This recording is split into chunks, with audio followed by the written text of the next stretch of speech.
Hands-on learning is taken to a whole new level with the Heavy Metal Tour. Each year, manufacturing companies that are members of the Central Wisconsin Manufacturing Alliance open their doors to middle school students through the Heavy Metal Tour. As a national sponsor and local participant in the tour, County Materials annually hosts about 150 students at its Wisconsin facilities in Marathon, Rib Falls, and Custer. County Materials frequently hosts educational tours of its concrete pipe manufacturing facility, block plant, truck maintenance and metal fabrication shop, and ready-mix batch plant.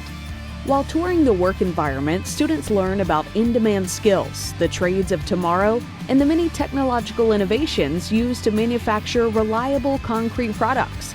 Students also ask questions, discover career opportunities, and can picture themselves being successful in a manufacturing career. The manufacturing industry offers a rewarding career path with limitless opportunities for growth and no barriers to entry. High school graduates and individuals without experience can begin earning a living without spending money or years in classrooms for further schooling. County Materials offers on-the-job training and development opportunities to help all team members realize their potential.